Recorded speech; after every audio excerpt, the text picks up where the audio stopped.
제가 지금까지 설교한 중에 아주 처음 하는 설교이기 때문에 여러분들 잘 주의 깊게 들으셔야 됩니다. 그리고 이 말씀이 여러분들이 깨달아진다면 아마 변화들이 또 그리고 여러분들의 신앙에 어떤 새롭게 은혜를 주실 거로 저 믿습니다. 제가 어느 날 그 차로 운전하다가 라디오에서 나오는 그 음악 방송을 듣고 있었는데 거기서 그 라디오 방송을 하는 DJ가 이런 얘기를 합니다. 그 사연을 읽는데 그 사연을 보낸 분이 부모님이 돌아가신 다음에 부모님의 그 사랑과 부모님이 하신 말씀에 대해서 다시 한번 이렇게 마음에 와닿으면서 그것 때문에 이렇게 마음의 슬픔과 또 다시 한번 그 부모님에 대해서 효도하지 못하는 것들에 대해서 후회하는 글을 이렇게 썼어요. 그래서 DJ가 그걸 읽었습니다. 그러면서 DJ가 이런 얘기합니다. 왜 우리는 꼭 부모님이 돌아가셔야만이 부모님의 사랑과 부모님에 대해서 제대로 효도를 하지 못한 것에 대해서 후회를 할까요? 이런 얘기를 하는데 이런 얘기는 사실은 누구나 다 또 그런 얘기를 많이 하지 않습니까? 근데 물론 효도하는 자식은 부모님 돌아가셔도 자기가 더 효도하지 못한 것 때문에 마음 아파하지만 사실은 대부분의 자녀들이 부모 마음을 잘 몰라서 또 부모가 이제 정말로 돌아가신 다음에 비로소 부모의 존재나 부모의 고마움이나 또 부모에 대해서 제대로 하지 못한 것에 대한 후회나 죄책감을 갖는 이것이 보통 사람들의 모습인 것 같아요. 그래서 이런 얘기도 하죠. 이제 부모 입장에서 자식이 미울 때, 야, 너도 너 같은 자식 낳아서 한번 봐라. 그래야 부모 마음 알 거다. 뭐 이런 얘기도 합니다, 사실은. 근데 사실은 또 이제 결혼해서 애를 낳아보면, 부모가 나를 그렇게 키웠구나, 이렇게 키웠구나라는 걸 알게 되죠. 자기가 겪어봐야 비로소 이제 그거를, 똑같이 그 입장에 서 있는 사람을 이해한다는 거죠. 자, 왜 이 이야기를 하냐면 참 인간은 어리석다. 원래 존재 자체가 하와가 선악과 따먹을 때부터 어리석은 사람이 존재가 된 거죠. 인간은. 그 유전인자가 있는 거예요. 하나님이 그렇게 말씀해도 어리석게 그 먹는 게 뭐라고 그냥 선악과 따먹어서 인생 망치지 않았습니까? 그리고 두고두고 인류는 후회하고 있는 거죠. 그게 인간의 이 피 속에 있어요. 아담 하와의 그 본능이 우리 안에도 계속 있다는 거죠. 그거는 결국 뭐냐면 인간의 어리석음이에요. 해놓고 후회하는 것. 뒤에 가서. 그 당시에는 모르는데 뒤에 가서 후회하는 것. 이것이 인간은 이렇게 살아가는 거라고 생각들 하고 살아갑니다. 그런데 그게 하나님이 바라시는 인생은 아니라는 거죠. 하나님이 너 백날 후회하면서 맨날 후회하면서 인생 살아라. 그게 하나님 뜻은 아니라는 거죠. 하나님께서 그런 인간의 어리석음을 통해서 후회된 존재가 될까 봐 성령을 우리에게 보내신 거예요. 그 성령님이 우리 안에 들어오셔서 그분이 하시는 게 뭐냐면 이거예요. 실감나게 만들어주는 것. 모든 것을. 이게 정말 뼈저리고 실감나게 그게 무엇을 의미하는지, 그것이 어떤 영향을 주는지, 그게 어떤 결과를 가져오는지를 가르쳐주는 아주 실감나게 만들어준 분이 성령님이시라는 거예요. 그래서 결론적으로 얘기하면 성령의 충만함, 성령의 임재가 있고 성령과 교통하고 성령과 함께 사는 사람은 모든 게 선명하다는 거예요. 모든 게 실감나게 와닿는다는 거예요. 피부적으로 와닿는다는 거죠. 예수님을 믿고 오랜 시간 교회 다니고 신앙생활 했음에도 불구하고 철부지 같은 신앙생활, 어린아이 같은 신앙생활, 겁없는 신앙생활, 하나님을 무시하는 신앙생활, 하나님을 두려워할 줄 모르는 신앙생활. 왜 이런 신앙생활이 왜 생길까요? 그게 자기가 하고 있는 게, 자기가 지금 신앙생활 하는 것이 뭘 의미하는지, 하나님이 어떻게 평가하고 하나님은 어떤 말씀하는지, 자기가 지금 그렇게 하는 것이 뭘 의미하고 장래에 어떻게 될지를 모르기 때문에, 그 어리석음 때문에 그렇게 하는 거예요. 훗날에 가서 아주 정말 뼈저리게 후회하게 만들려고 그렇게 그때 가서 후회하지만 지금은 후회 안 한다는 거죠. 왜? 그걸 왜 그런지 모르니까. 그게 뭘 의미하는지 모르니까.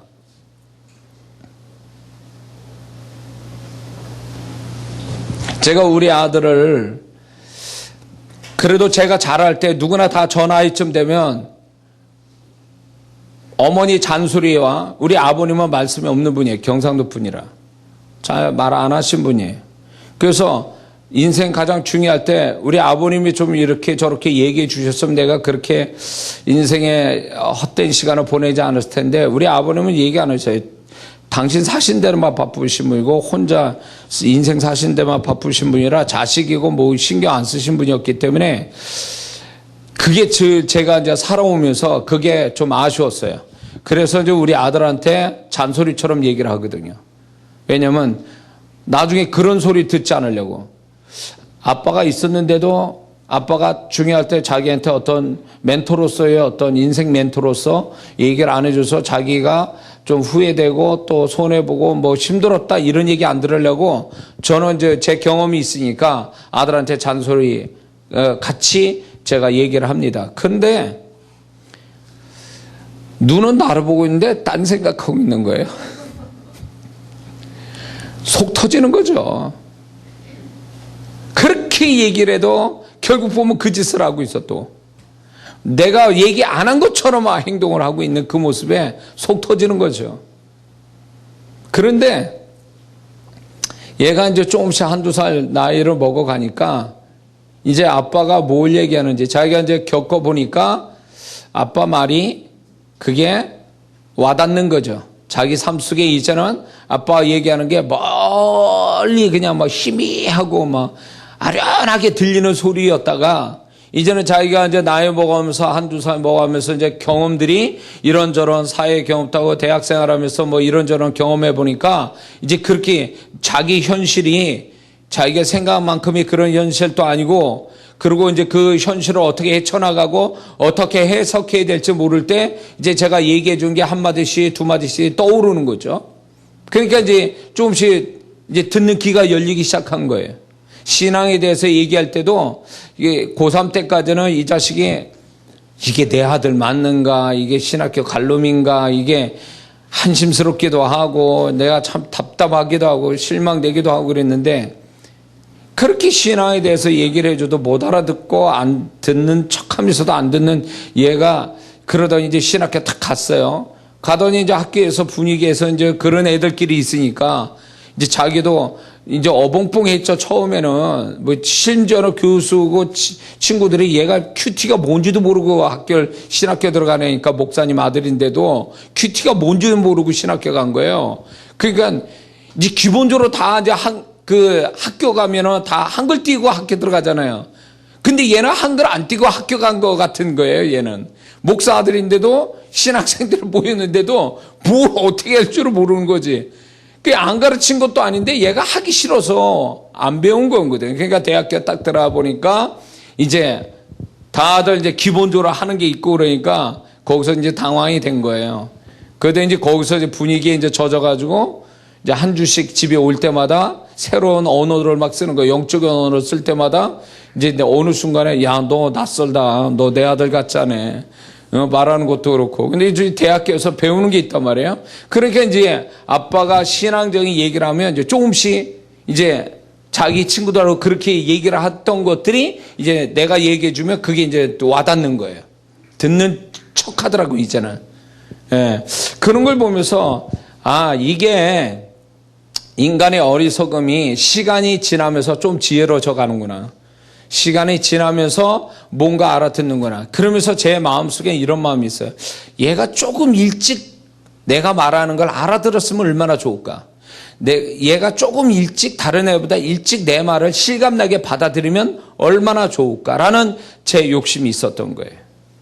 근데 우리 아들은 비범한 아들은 아니에요. 그냥 그저 그런 평범한 아들이에요. 시간 가야 아는 애예요. 얘는 아무리 미리 얘기해줘도 그게 와닿지 않는 거예요.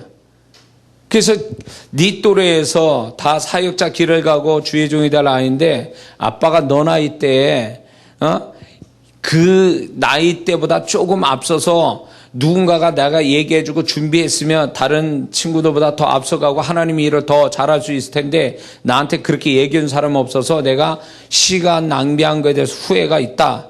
그런 얘기를 해놓고 너는 지금 이 시점에서 네가 조금 다른 애보다 앞서서 가려면 이런 생각, 이런 태도, 이런 삶의 패턴을 가지고 살아야 된다는 걸 얘기를 해준단 말이에요. 그런데 전에는 못 알아듣더니 지금은 또 알아들어요. 근데 문제는 뭐냐면 그거를 실천할 수 있는 능력이 안 돼. 왜냐? 그게 지금 하기에는 버겁고 내지는 그걸 굳이 지금부터 그걸 해야 되는가에 대한 필요성을 못 느끼는 거죠. 못 느끼는 거예요. 그러다 보니까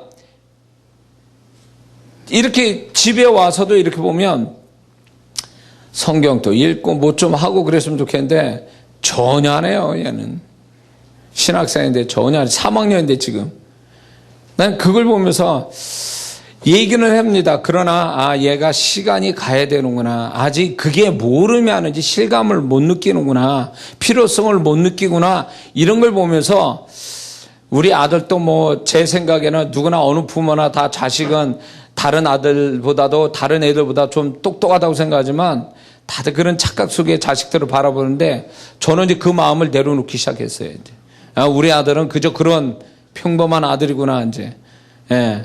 그래서 이제 제가 얘기는 하지만 기대는 안 해요. 그냥 던져주기는 하지만 받아서 자기가 생각하면 다행이고 뭐 안 받아도 그래 뭐 시간 지나가면 알겠지 이렇게 생각해요. 근데 좀 아쉬움은 있죠. 얘가 좀 더 일찍이 알아서 준비됐으면 하나님께 더 잘 쓰임 받을 수 있다라는 거를 이제 제가 얘기를 합니다. 귀에 아주 딱정이 앉을 정도로 얘기를 합니다.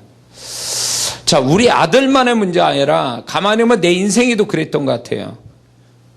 분명히 누군가가 하나님이 사람을 통해서 나한테 너 이러면 안 돼. 저렇게 해야 되라고 얘기를 했을 건데 내가 고집이 세고 자존심이 강하고 내 주장이 강하다 보니까 내가 그걸 못 알아들은 거죠.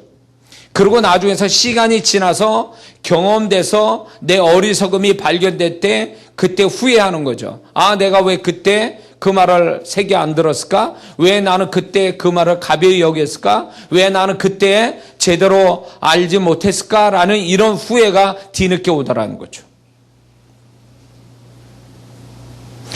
그러면서 그러면 과연 내가 앞으로 살아가는 데 있어서 계속 그래야만 되는 건가? 이렇게 반복되는가? 못 알아채서 실감 나지 않고 필요성 못 느껴서 나중에 또 후회하고 후회돼서 또 열심히 하다가 또 잊어버리고 또 나중에 또 후회하고 이런 것이 인생으로 살아가는 것이 하나님이 바라시는 거냐 할 때 절대 아니다라고 제가 생각하면서 그렇지 않게 해서는 어떻게 해야 되는가에 대해서 제 나름대로 제가 깨달은 게 성령님의 역사가 우리에게 있어야만이 우리는 후회하지 않고 실감나게 이 지금 상황들이나 이 모든 걸 실감나게 받아들일 수 있는 그런 사람이 될 수 있음을 그 비결은 바로 성령님이 역사해 주셔야 된다는 걸 더 제가 경험하기 시작한 거예요.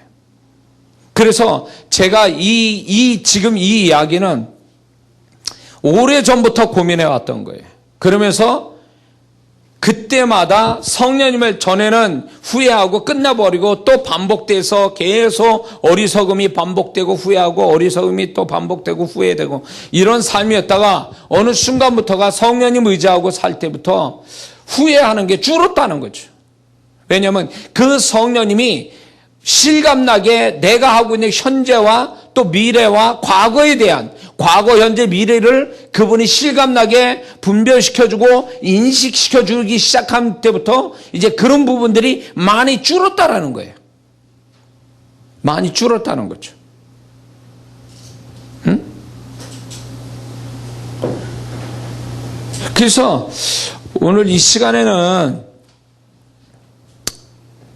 제가 이제 우리 아들 얘기했지만 성령님께서 시간 사역을 하는데 과거, 현재, 미래 이 부분에 대해서 그분이 아주 공통되게 시간 속에서 과거나 현재나 미래에 대한 것들을 공통적으로 그분이 역사하는 게 뭐냐면 우리로 하여금 그것이 무엇을 의미하는지를 실감나게 만들어 주신다라는 거예요. 실감나게, 생생하게, 확실하게, 정확하게 그거를 인식시켜주고 분별시켜 주신다는 거죠. 인간이 아무리 똑똑해도 시간이 지나면 내가 왜 그렇게 살았을까? 우리 아버님이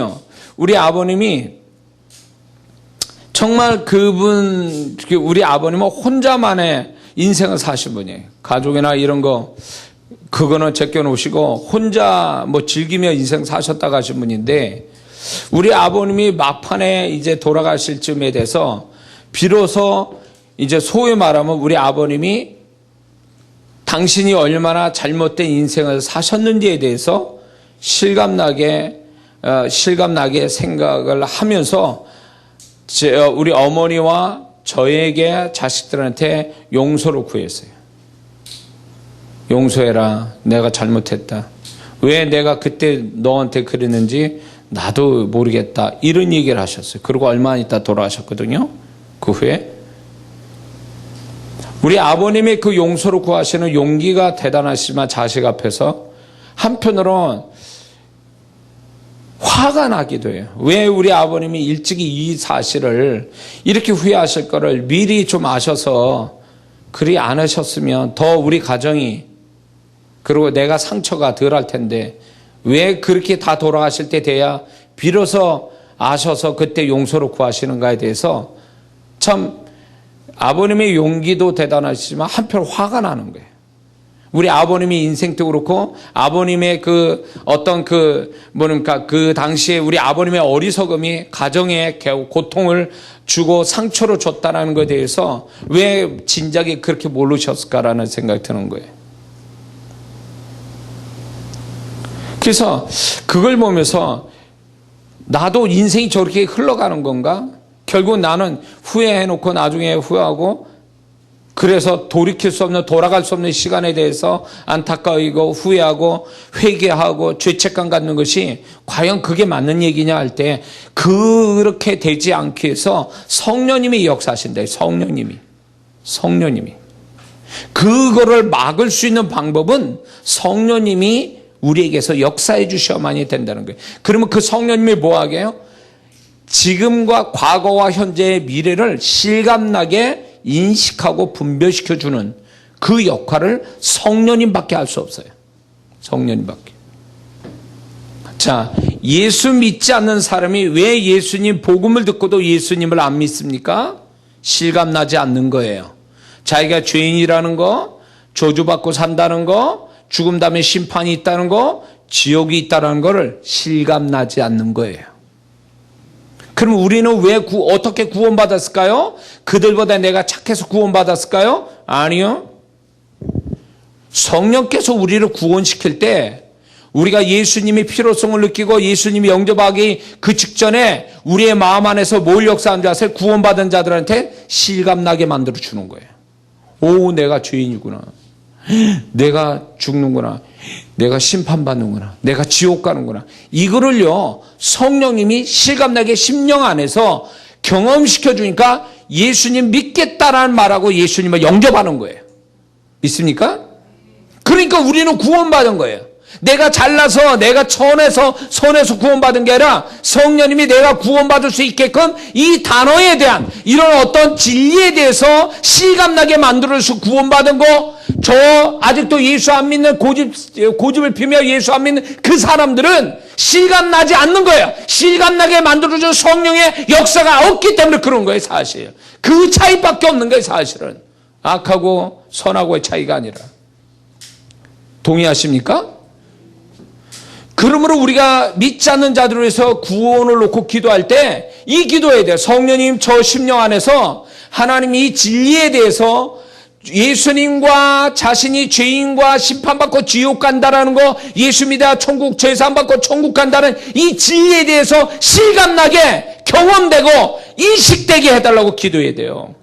그러면 정말 구원받을 때가 되면 그 사실을 인식해서 아주 정말로 세상적이고 굉장히 육신적인데도 불구하고 이 진리가 실감나게 받아들여서 예수님 믿게 된다, 그 얘기예요.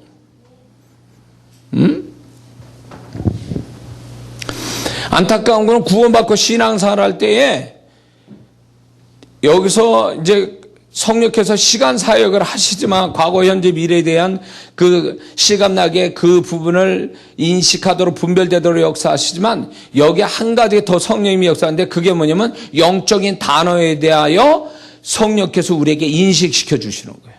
실감나게 인식시켜 주는 거예요. 자, 죄, 회개, 예수님, 천국, 지옥, 그 다음에 말씀, 축복, 저주, 이런 단어들이 있잖아요. 성경 안에 단어.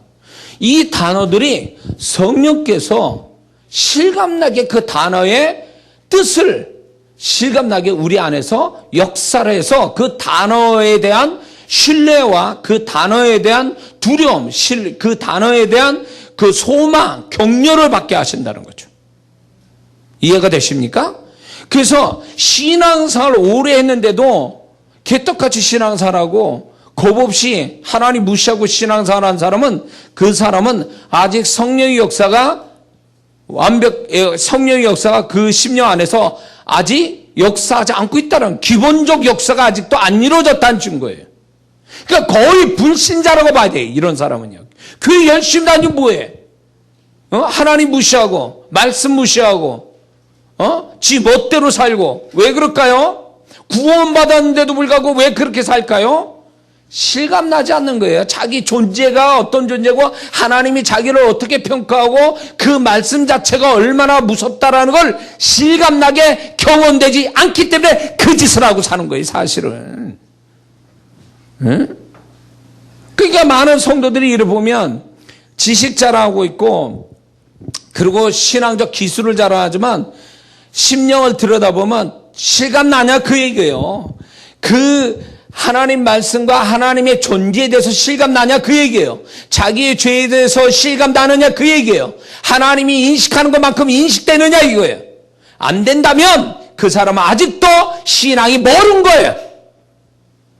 그 안에 성령이 원활하게 역사하지 않고 있다는 증거예요. 정말 성령님이 역사한다면 그렇게 할 수는 없는 거죠. 교회 안에 이 교회를 쪼개놓고 교회의 문제를 일으키는 모든 그 성도들, 그 모든 직분자들의 문제는 뭐냐면 그 안에 성령님의 역사가 없다는 거예요.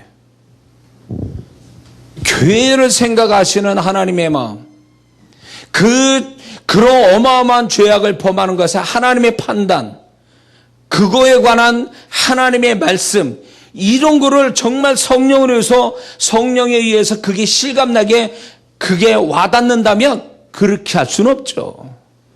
교회를 그렇게 쪼개낼 수 없고 그렇게 목사님 멱살 잡을 수도 없는 거고 그리고 마음대로 교회를 마음대로 휘저는 거 그렇게 할 수도 없는 거예요, 사실은. 그 겁없는 사람들이 교회의 직분자가 돼가지고 교회를 다 쪼개놓고 그렇게 목사 멱살 잡고 그리고 막 교회를 분란시키고 이런 것들이 결국 보면은 겁이 없는 거죠. 하나님이 시퍼렇게 쳐다보고 계시는데, 그것이 장래에 자기네에게 어떻게 하나님이 판단하고 어떻게 행동하실지를 안다면 그 짓을 못하는 거죠. 그러니까 교회 안에는 신앙 기술자만 늘고 어떤 신앙의 지식만 있을 뿐이지 그 안에 정말 그 심령 안에서 이 모든 것들에 대하여 하나님 같은 시각과 하나님 같은 마음을 갖게 만들어 주시는 성령의 역사가 없으니까 그렇게 마음대로 겁 없이 막 행동하는 거예요, 사실은. 그게 안타까운 거예요. 그게 안타까운 거예요.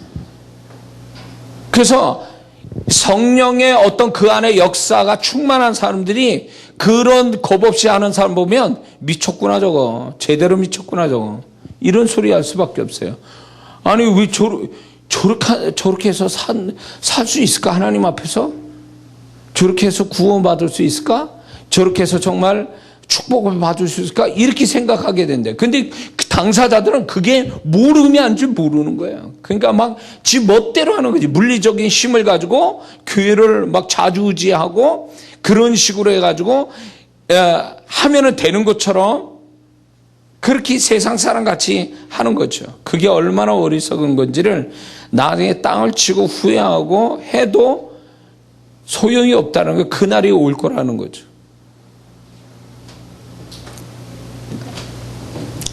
그게요, 악해서가 아니에요. 예수 믿는 사람은 악하고 선함의 문제가 아니라 결국 그 안에서 실감나게 경험시키는 성령의 역사가 있느냐 없느냐의 차이예요. 잘 들어보세요. 교회 안에서도 착한 사람 많습니다. 신앙생활 잘하고 착한 사람 많은데 그런 사람들 속에서 뭐가 보이는 줄 아세요? 단어와 성령께서 이렇게 시간 사역 내지는 단어에 대한 실감나게 경험시킨 거를 아예 실감이 안 되는 사람들이 있어요. 그게 뭘 의미하는지, 그게 얼마나 중요한지를 인식 못하는 착한 성도들이 많다는 거예요. 그냥 자기 성품에서 하나님 섬기는 거지, 그게 하나님의 시각에서 이게 얼마나 이게 중요한 부분이고 필요를 느끼고 그게 얼마나 정말 무섭고 그게 얼마나 실감나는지에 대해서 그 부분에 생생하게 실감나게 만들어주는 이 성령의 사역이 없기 때문에 모든 게 희미하고 두리뭉실하고 대충이고 이렇게 흘러가고 있다는 거죠. 응? 그게 신앙은 아니에요. 그게 신앙이 점점 좋아진다는 건 신앙의 행위가 많아진다는 게 아니고 신앙의 심령이 점점 하나님과 같은 마음으로 가고 있다라는 것이 신앙이 좋아진다는 증거 아니에요? 믿습니까? 심령이 어느 정도 하나님과 가까이 가고 하나님과 비슷해져 가는 게 신앙이 좋아지는 거지. 신앙의 행위가 많아졌다고 신앙생활 잘하는 건 아니거든요. 에? 교회에 문제 일으키는 사람 다 뭡니까? 신앙의 행위가 모자란 사람이에요? 그 사람들이 신앙 연수가 모자란 사람이에요? 신앙 연수 있고 직분이 좋아지면 신앙 연수가 많고 직분이 좋아지면 더 하나님에 대한 이 영적인 거에 대한 실감나고 생생하게 그 안에서 경험이 돼야 되는 거 아니에요? 심령 안에서. 그래서 더 본이 돼야 되고 더 하나님의 입장에 서는 사람이 돼야 되는데 그렇지 못하고 반대편에 섰다는 얘기는 겁이 없는 거지. 하나님이 어떻게 하실지도 모르고 막 하는 거죠. 그게 신앙생활 제대로 한 거냐고. 그건 신앙생활 안 한 거예요. 그거는 신앙생활 뭔지도 모르는 사람이에요. 교회를 세상 기관처럼 생각해. 제가요 14년 전에 제가 집회를 여기 그 안산에 집회를 하게 됐는데요. 그 교회에 제가 집회했는데 첫날 집회하고 문을 닫았어요. 반대파들이 와가지고 집회 그만하라고 그래가지고 제가 첫날 3박 4일 집회하는 걸 첫날만 하고 그만뒀어요. 그 반대파 집사님 무리들이 와가지고 그 양반이 그 전에 제가 집회하기 그 전주에 목사님 강단에서 이렇게 멱살 잡고 끌어내린 사람들이에요. 그래서 제가 이 교회를 살려야 되겠다는 마음에서 그냥 갔어요. 이 집회는 예정돼 있었으니까 모르는 것처럼 가서 집회를 문을 따고 들어가서 집회를 했는데 그 집사 무리들이 그냥 문을 잠궈 놓는 바람에 또 목사님 파 그 착한 성도가 문을 따줘가지고 거기서 들어가서 이제 집회를 했어요. 몇 사람 앉혀놓고 했는데 나중에 이제 끝날 쯤 될 때 집사 무리들이 와가지고 목사님 그만하시죠? 더 했다가 얻어맞을 것 같아서 제가 그만뒀습니다. 그래가지고 왔어요. 그 양반도 이렇게 멱살 잡고. 그래가지고 그 목사님이 20일 금식하고 결국 그래가지고 따로 나와서 개척을 하고 거기서 제가 3박자를 또 집회를 했죠. 그 교회 부흥을 위해서. 근데 나는 그 집사님 무리들이 참 겁이 없다. 야, 겁이 없다. 제가 그 교회 집회 가기 전에 하나님께 기도를 했어요. 그 전주에 기도를 하는데 강단이 시커매. 아무것도 없어. 아무것도 없어. 그래서 내가 목사님한테 전화했어요. 목사님, 제가 기도하는데, 이제 집회하는 현장이니까 미리 기도를 하는데, 목사님 기도하는데 왜 이게 강단이 시커멉니까? 뭐 아무것도 안 보여요. 그랬더니, 목사님 맞아요. 강대상도 밑으로 내려왔고, 그 집사님이 멱살 잡아가지고 제가 예배도 인도 못했어요. 그러더라고. 와. 난 그래서 개인적인 죄를 범하면 하나님이 용서도 하세요. 그러나 교회적인 범죄는요, 이건 용서하지 않아요. 하나님이. 죄 해결해서 죄는 용서될지 몰라도 징계가 연단이 떨어지는데 교회적인 죄는요, 하나님이 무섭게 다뤄요. 무섭게 다뤄요. 근데 그걸 모르는 거야. 저희 집안이요, 목사님이, 우리 아버님이 정의감으로 목사님하고 재정 문제 가지고 싸워가지고 목사님이 우리 집에 와서 사정사정하고, 물론 목사님이 좀 잘못한 건 있어. 그러나 우리 아버님이 하도 너무 심하게 그렇게 해가지고 교회가 분란이 나고, 그런 부분에 명백하게 하나님 보실 때는 우리 아버님이 잘못했다고 그래가지고요, 저희 집안에 6년 동안 연단 받았어요. 6년 동안. 6년 동안. 온 가족이 우리 아버님 잘못으로. 온 가족이 연단 받아가지고 되는 일 없고 안 좋은 일만 생기고, 예? 제가 실감나게 경험한 사람이에요. 우리 아버님이 우리 집안이 그렇게 될 줄 알았다면 그렇게 하셨겠습니까? 겁 없이 세상 정의감 가지고 해다가 교회가 그냥 목사님 부드러우니까 그냥 어떻게 얘기를 강하게 하면 이렇게 될 줄 알고 그렇게 하셨지만 우리 아버님이 너무 불라셨던 거예요. 그때 당시. 제가 이제 어느 분 사역을 하는데 그분이요, 딱 보니까 하나님께서 이분이 뭔가 교회적인 범죄를 한 것 같아요. 교회적인 죄를 범한 것 같아요. 그러니까 하나님께서 뭐라고 얘기하시냐면, 이 사람은 연단 3년이다, 딱. 그러면서 뭐라고 얘기하셨는지 아세요? 기도해 주지 마라. 이건 너무너무 무서웠어요, 그때. 기도도 해 주지 말라는 거야, 기도도. 난 처음 들었어요, 그런 주님의 음성, 단호하게. 기도도 해 주지 마라. 왜 그분도 구원받은 사람인데 왜 주님이 그렇게 단호하게 얘기하실까요? 이분은 교회적인 어떤 중대한 범죄를 하고 있었던 거죠. 그러니까 하나님이 그분이 회개는 했을지 몰라도, 회개를 했는지 안 했는지 모르겠어요. 그러나 하나님께서 그 부분에서 연단, 징계로 3년을 내리시는데 아예 기도도 못하게 하시는 거예요. 기도도 못해주게 만드시는 거예요.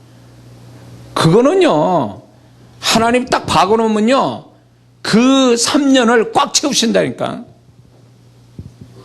모르는 거예요, 이게 하나님이 자기를 어떻게 판단하고 하나님이 어떻게 나중에 그게 얼마나 무섭다라는 거예요. 무서운 거라는 거, 자기가 한 게 얼마나 겁없이 한 거고 무서운 거라는 거를 모르니까, 그 당시에 모르니까 그렇게 하고 있는 거죠.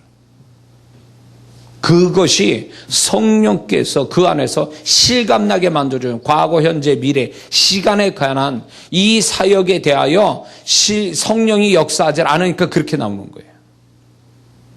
그리고 신앙이 발전하지 못하는 건 그 성경의 진리, 특히 영적인 단어에 대한 실감나게 해주시는 성령님의 역사가 없기 때문에 신앙이 지지부진하고 맨날 희미하고 맨날 아리송하고 그렇게 되는 거예요, 사실은. 신앙생활 잘하는 성도 초신자들 보세요. 그 말씀 하나에, 그 단어 하나에 거기에 그냥 매달리고 그것 때문에 끙끙대고, 그게 진짜 신앙생활 잘하는 거예요. 성령님이 그 단어에 대한 실감나게 경험시켜 주니까 그 단어에 목을 매는 거예요. 그 단어 하나에, 그 구절 하나에 목을 매는 거예요. 왜? 성령께서 실감나게 만들어 주니까. 응? 근데 신앙생활 오래 해도 지식이 있고 성경 지식이 있고 연수가 있으면 뭐하냐고. 신앙에 대해서 아직도 희미하고 아리송하게 생각하고 대충 하고 있고 다 뭐예요? 그게 성령께서 실감나게 해주는 사역이 그 심령에서 경험되지 않기 때문에 그런 거예요. 응? 우리가 왜 전도를 안 합니까? 못하는 게 아니라 안 하는 게. 왜 그럴까요?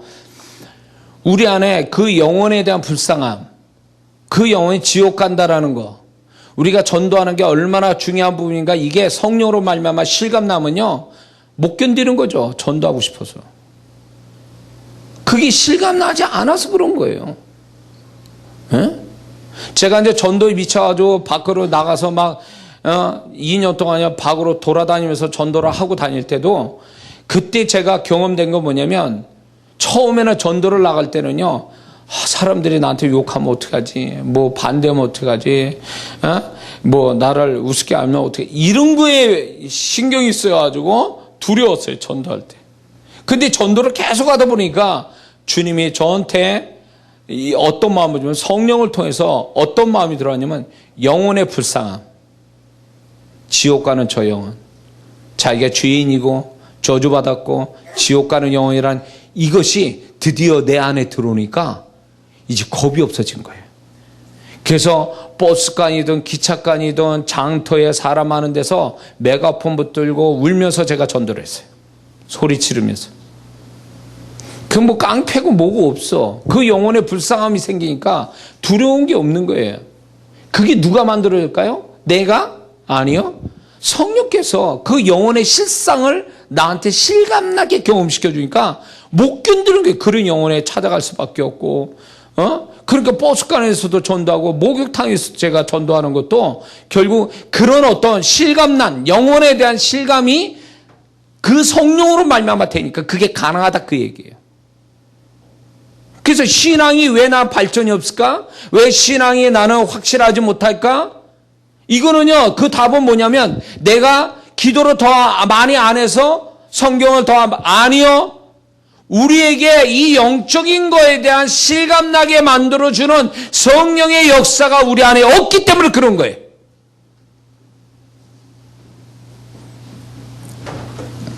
그래서 성령님이 시간적으로 사역을 어떻게 하시냐.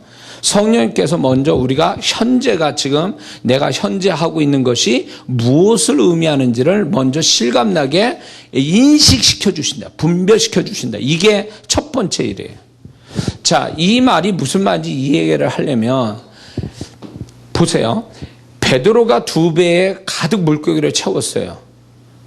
그 물고기를 채우는데 이 사건의 광경을 딱 보는 순간에 아주 극렬하게, 아주 극단적으로 이렇게 사람이 반응이 나타나는데, 대부분의 거기에 동참한 사람들은 2배 고기에 채워준 거에 거기에 놀랐어요. 근데 베드로는 뭐에 놀란 줄 아세요? 2배 채운 물고기가 그것 때문에 놀란 게 아니라 자기 앞에 이 일을 행하신 분이 사람이 아니라는 걸 알게 된 거예요. 그러니까 이게 선생이라고 말하다가 뒤에 가서는 주여 나를 떠나소서 나는 죄인으로소이다. 이게 뭐예요? 지금 자기의 벌어진 일이 무엇을 의미하는지를 실감나게 성령을 통해서 그 주님이 어떤 분인지 실감나게 경험됐기 때문에 그 얘기하는 거예요. 자기가 현재 벌어지는 것들이, 현재 일어난 것이, 과거에 자기하고 관계된 게 뭘 의미하는지, 이게 어떤 의미인지 생생하게 분별시켜줬다, 그 얘기예요. 성령을 통해서. 그게 다른 사람과 다른 인식이죠. 2배 채운 거에 기뻐하는 그 사람, 놀라고 기뻐하는 그들과 다른 인식을 하고 있는 거예요. 베드로가 3번 부인하고 나가서 통곡을 했다 그랬어요. 통곡을 했어요. 뭘까요? 베드로 자신이 그가 3번 부인한 게 뭘 의미하는지를 너무 실감 나니까 나가서 통곡을 한 거예요. 회개하고 통곡을 한 거죠. 잘 보세요. 가룟 유다는 그렇게 갖고 10명의 제자는 도망갔어요.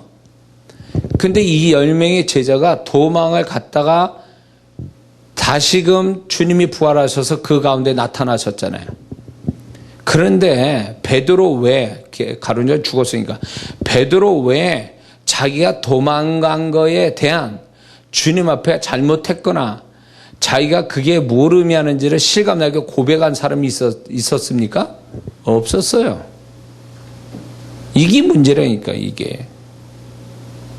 베드로는 자기가 3번 부인한 것이 이게 뭘 의미하는지를 알고 있었기 때문에 그는 통곡하고, 그리고 그가 어쩌면 성령을 받을 때 누구보다도 더 강렬하게 그게 뭘 의미하는지, 주님이 말씀한 게 뭘 의미하는지를 더 실감나게 받아들였기 때문에 더 열심으로 기도했다고 전 보는 거예요.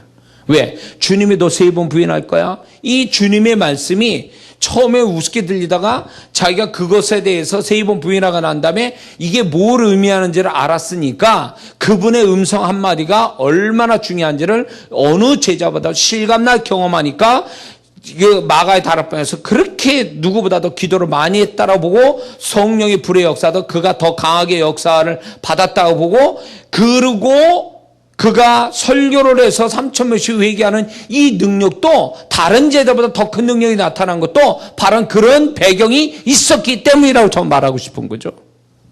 그게 틀린 얘기 아니에요. 그러니까 이 베드로가 자신이 지금 뭘 자기가 하고 있는 거, 벌어진 상황이 무엇인지를 실감나게 성령을 통해서 분별이 됐기 때문에, 인식이 됐기 때문에 그는 그 다음을 어떻게 해야 될지를 알고 있었다는 거죠. 다른 제자보다도 더 분명하게 자세와 어떤 자세를 통해서. 그렇죠? 성령님께서 지금 우리에게서 무엇을 얘기하시냐면, 지금 우리가 하고 있는 게 무엇을 의미하는지를 분명하게 실감나게 느끼고 분별시켜 주는데, 성령께서 보세요. 죄에 대해서, 의에 대해서, 심판에 대해서 책망하신다. 그게요, 현재형으로 지금 성령께서는 그렇게 하고 있다는 거예요. 우리에게 죄에 대하여, 심판에 대하여, 그것을 실감나게 지금 가르쳐 주신다는 거죠. 그러니까 복음을 누군가 전했을 때 사람이 순간적으로 내가 죄인이구나, 내가 구원받아야겠구나, 이 얘기가 순간적으로 오는 거예요. 그러니까 성령께서 현재 자기에게 관계된 것들을 실감나게 만들어줘서 자기가 그 다음에 어떤 태도를 취해야 될지를 분명하게 만들어주는 거, 이게 성령께서 하시는 거예요. 왜 우리는 멍청한 짓을 할까요? 현재 분명히 자기 눈앞에 보여주고 자기하고 관계된 것들인데 엉뚱한 행동하고 나중에 후회를 하는 이유는 그 현재가 뭘 의미하는지, 내가 어떻게 분별해야 될지를 모르기 때문에 그런 거예요, 사실은. 근데 그거를 분별시키고 의미를 갖게 하는 것은 성령께서 그렇게 하신다는 거예요. 그래서 예수 믿는 사람이 세상 사람보다 지혜로울 수 있는 것은 우리에게 그 내가 관계된 이 현재가 뭘 의미하는지를 성령으로 분명하게 가르쳐 주기 때문에 그런 거예요. 그러니까 그 다음을 어떻게 행동해야 될지를 아는 거죠. 그런 사람 봤죠? 분명히 이거는 맞는 얘기인데 행동은 다르게 하고 있는 거죠. 분명히 맞는 얘기에서 이렇게 행동 나와야 되는데 저렇게 하고 있어. 뭐예요? 얘기를 못 알아들은 거죠. 그 얘기가, 현재의 그 얘기를 실감나게 못 받아들이고 있는 거예요. 그런 분들 많습니다. 듣긴 들었는데 귀 먹은 사람. 그렇게 얘기해도 못 알아듣는 것은 성령께서 그 가운데 실감나게 해주시는 사역이 없어서 그런 거예요. 그래서 제가 누구를 상담하거나 이럴 때 꼭 기도하는 게 뭐냐면, 성령님 이 가운데서 저 사람에게 내가 주님의 음성을 말할 때 실감나게 받아들여서 인식하고 그 다음에 어떻게 행동해야 될지를 하나님 바라는 행동을 할 수 있게 해달라는 기도를 반드시 합니다. 그렇지 않으면요, 나는 주님의 음성을 말하고 있는데 듣기는 들어, 근데 엉뚱한 짓 하고 있어. 왜 그럴까요? 그건 성령님이 가운데서 분별시켜 주시는, 그 말을 이해시키고 분별시켜 주시는, 실감나게 하시는 성령의 사역이 없기 때문에 그런 거야.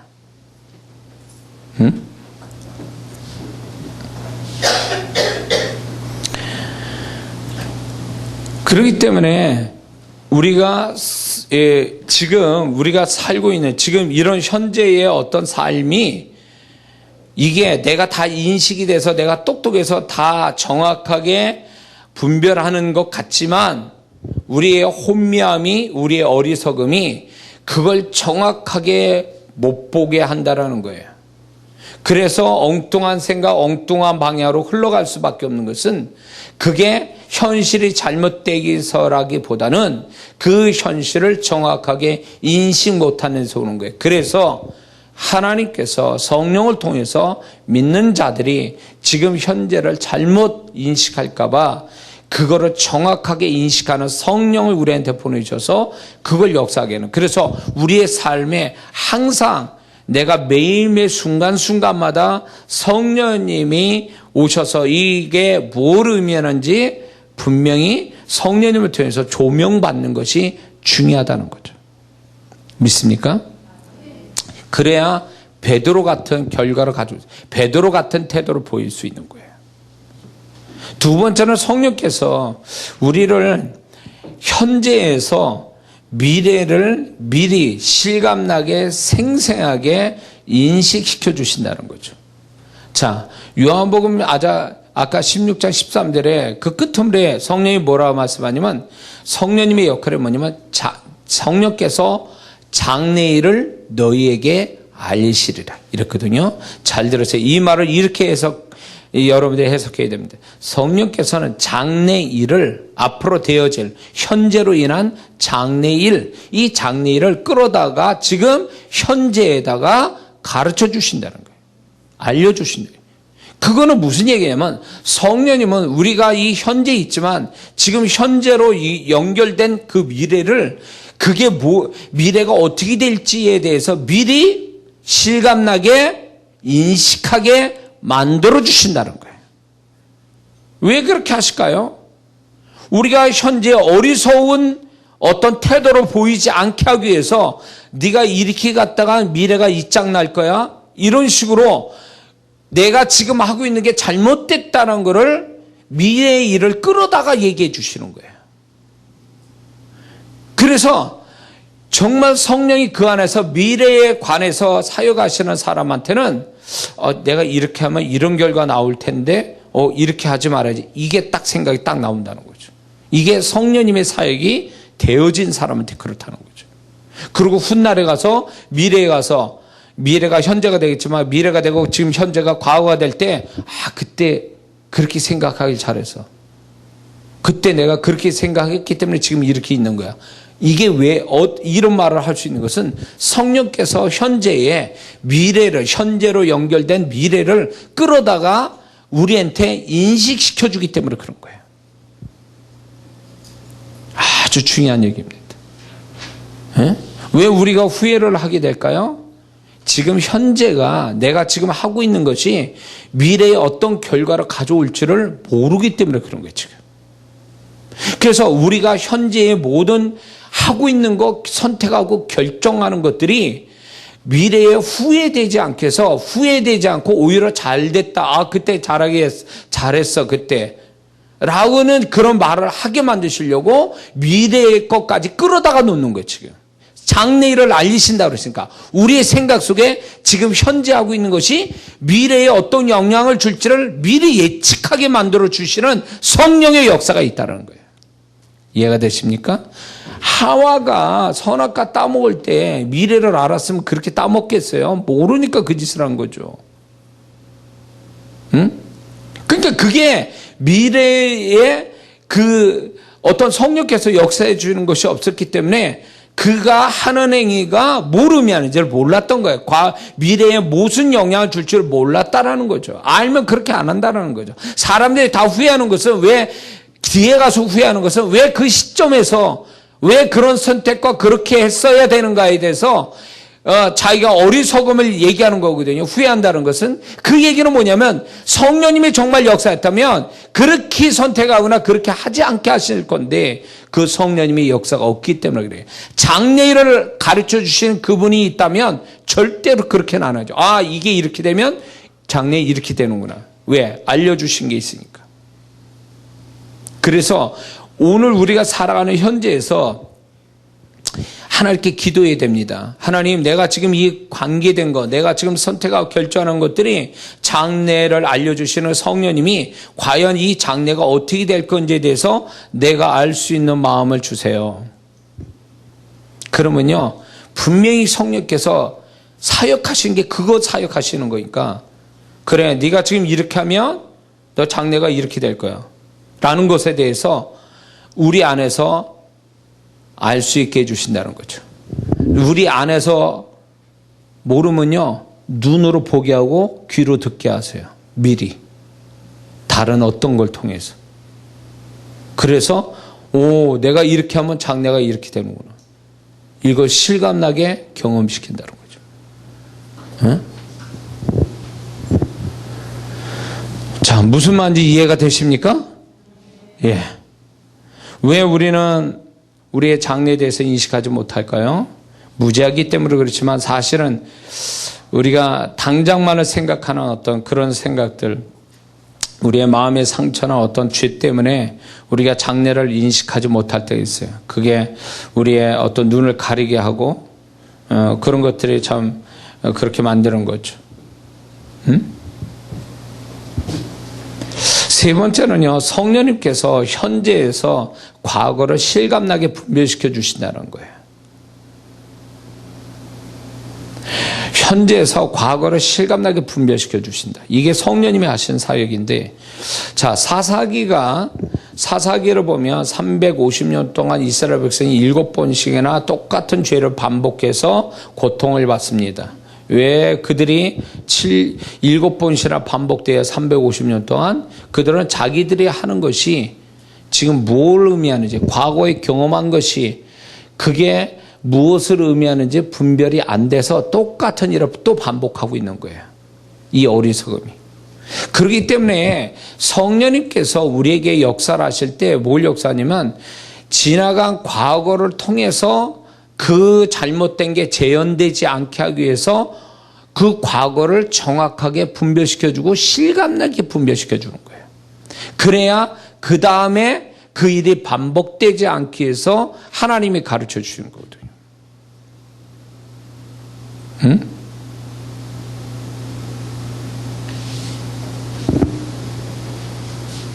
그리고 좋은 일은, 자, 과거에 내가 잘 됐어. 그걸로 인해서.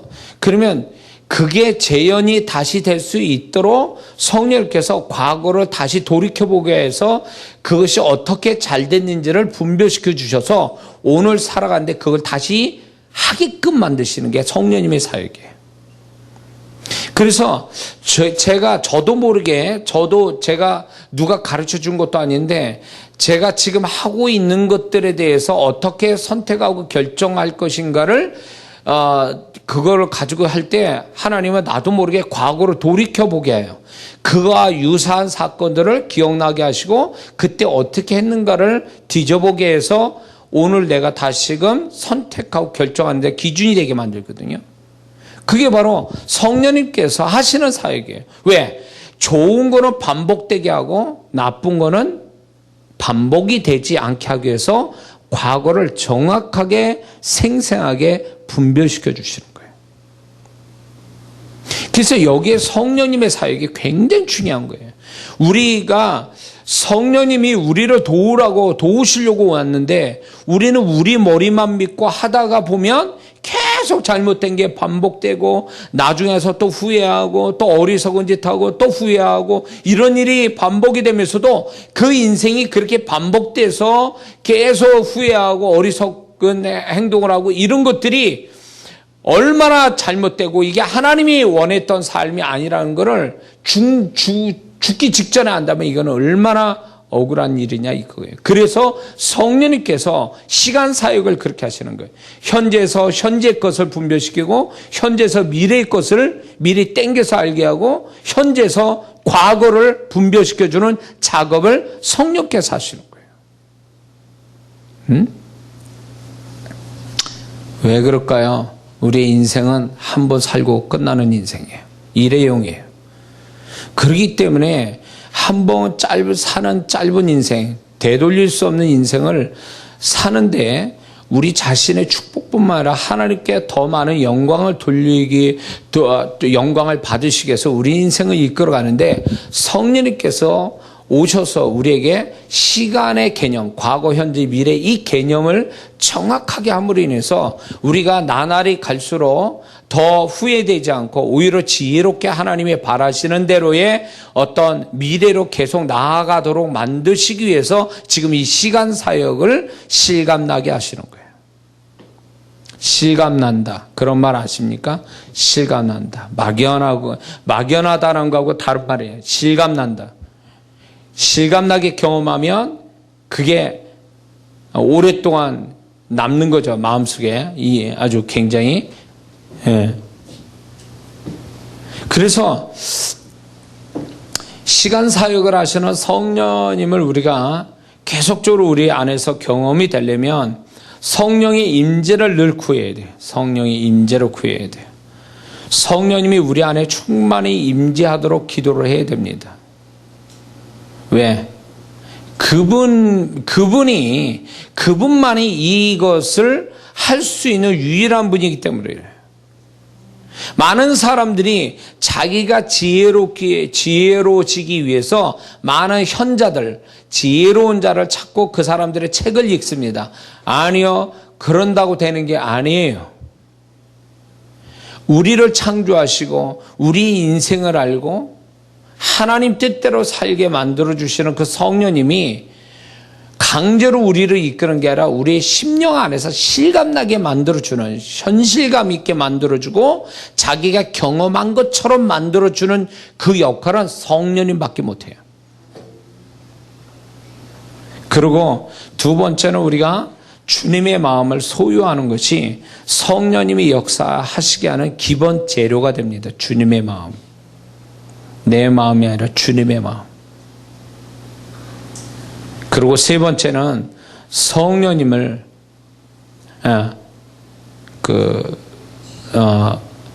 말씀을 성령의 도우심으로 말씀을 보아야 됩니다. 성령의 도우심으로 말씀을 보아야 됩니다. 왜 그런 줄 아세요? 말씀을 실감나게 만들어 주신 분이 성령님이시기 때문에 그래요. 그래서 성령님이 우리가 왜 말씀을, 어떤 성도는 말씀을 수면제대로 여겨가지고 성경책 한 장만 읽으면 잠이 저절로 온대. 그런 차원에서 우리는 성경을 봐서는 절대 안 되고, 성경을요, 하나님의 말씀이 막 펄떡펄떡 뛰는 생선을 만지듯이 성경이 그렇게 보여지려면 성령님이 그렇게 도와주셔야 돼요. 그러면 성령님께서 말씀을 그런 식으로 실감나게 경험시켜주면 그 말씀이 곧 나의 사고방식이 되고 그 말씀대로의 행동이 저절로 나오게 만들어주는 거예요. 우리가 그게 성경 지식의 모자람이 아니라 그 말씀이 내게서 생생하게 실감나지 않으니까 그렇게 되는 거예요. 우리는 말씀이 없는 자처럼 되어버린 거예요. 그래서 성령님이 우리 안에 말씀으로 계속 실감나게 만들어주는 역할을 해야만이 우리는 그 성령을 통해서 우리는 그 단어가 주는 그 깊은, 또 그 단어가 주는 충격, 그 단어가 주는 어떤 느낌들, 이런 것들이 내 안에 자리 잡을 때 우리는 말씀의 순종은 저절로 이루어지는 거예요.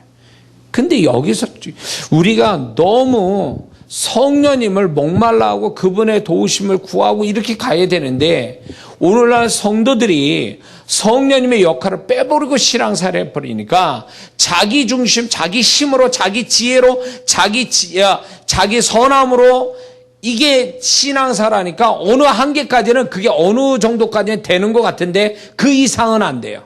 그러다 보니까 요 이상의 신앙의 발전이 없으니까 이게 성령님으로 인해서 실감나게 만들어주는, 자기 신앙과 삶에 실감나게 만들어주는 이 성령의 사역이 없으니까 그 다음부터 자꾸 포장을 하게 되는 거죠. 신앙이 그럴싸하게 자기가 스스로 포장을 만들어내는 거예요. 근데 알죠. 자기가 신앙이 수준이 계속 그 자리에서 머물러 있다는 걸 알게 되죠. 자기만 알아요. 남들을 속였으니까 굉장한 것 같지만 자기는 알아. 자기가 신앙의 수준이 더 이상 자라지 않는다는 거예요. 수준이 뭐예요?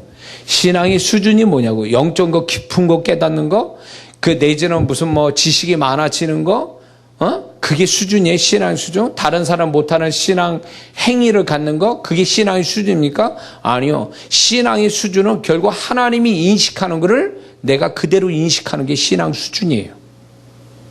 믿습니까? 하나님이 인식하는 그 정도를 내가 그 정도로 나도 인식할 수 있다면 그게 신앙 수준 높은 거라니까요. 에?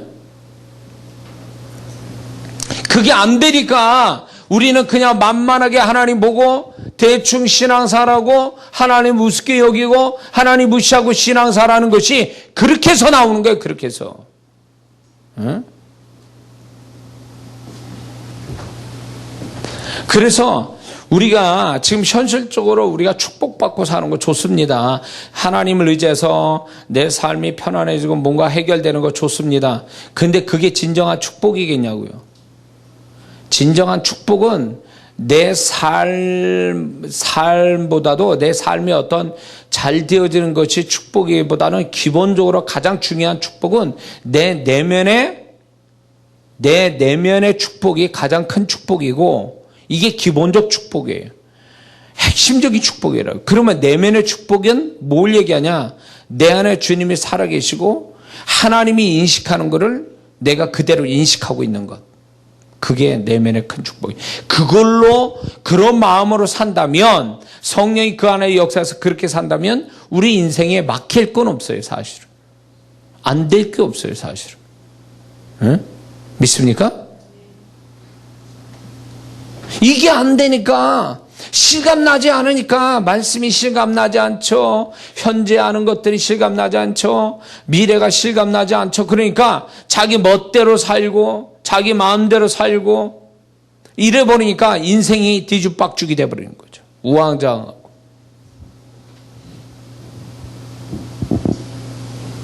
그래서 오늘 이 아침에 우리가 성령님 내 안에서 시간 사역, 현재 개념과 과거의 개념, 미래의 개념이 확실하게 실감나게 인식시켜 주시고 분별시켜 주시는 성령님의 사역이 내 안에서 충만하게 해달라고 기도를 해야 됩니다.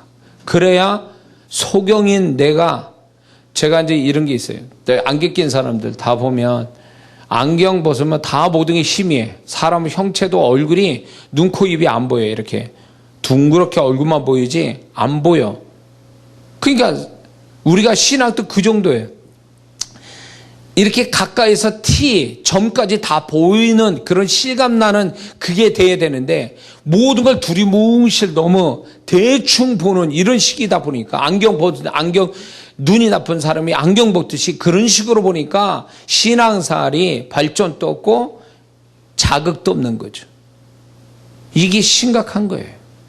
교회는 다니지만 내 내적으로는 여전히 이 영적인 거에 대한 어떤 내재는 하나님이 인식하는 걸 인식하지 못하니까 자꾸 우리는 어리석은 행동을 하게 되고 세상 사람 같은 생각과 세상 사람 같은 행동을 하게 되는 거죠. 그게.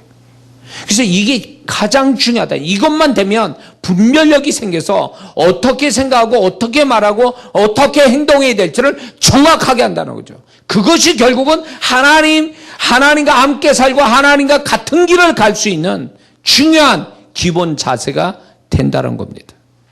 할렐루야. 그게 와야 됩니다. 그게 와야 돼.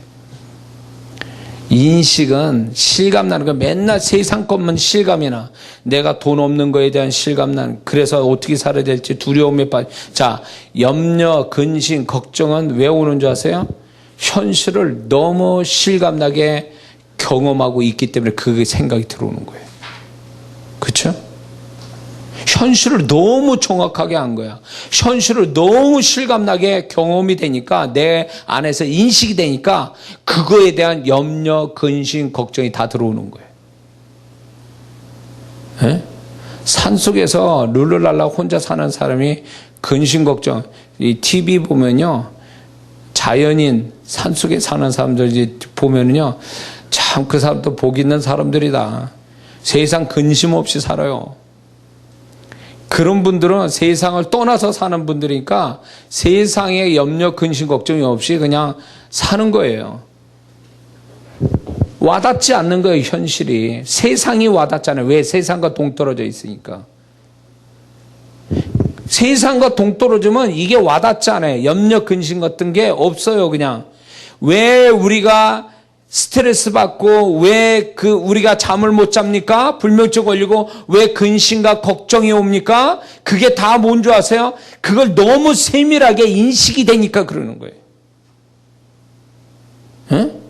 근데 하나님은 그게 그렇게 살라라고 말씀하지 않거든요. 오히려 반대쪽으로 하나님의 것에 대한 인식이 더 세밀하게 해서 실감나게 경험되라고 말씀하시거든요. 그렇게 되면 내가 살고 있는 이 현실이 좀 둔하게 느껴지고 멀리 있게 느껴져야 우리가 살맛이 날 텐데 너무 자세히 들여다보고 실감나게 경험이 되니까 그래서 자꾸 염려하고 근심하고 무기력하고 우울증 오고 다 그런 게 그래서 그러는 거예요, 사실은.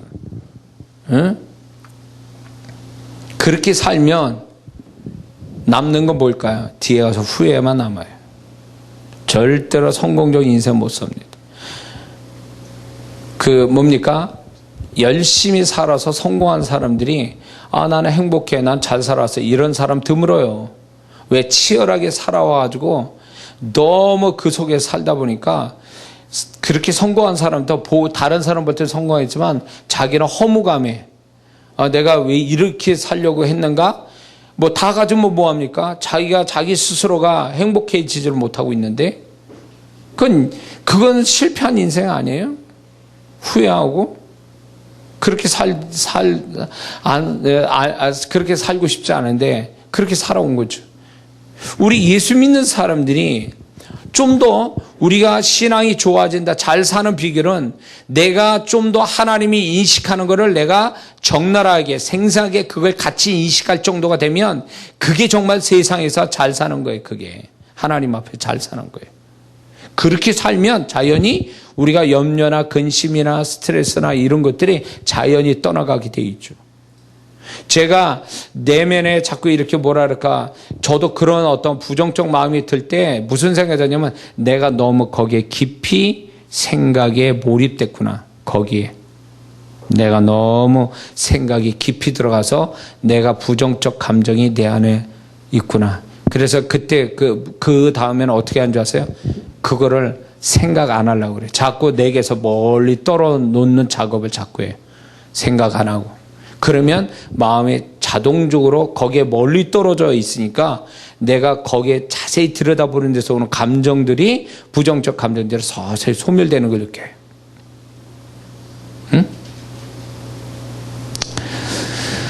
자, 그래서 우리는 성령님의 도우심을 받아서 현재, 과거와 현재와 미래에 대한 그 인식, 하나님의 시각으로 인식할 수 있는 능력, 그래서 후회되지 않고 또 하나님과 같은 길을 가는 우리 모두가 되야 될 줄 믿습니다. 기도하겠습니다.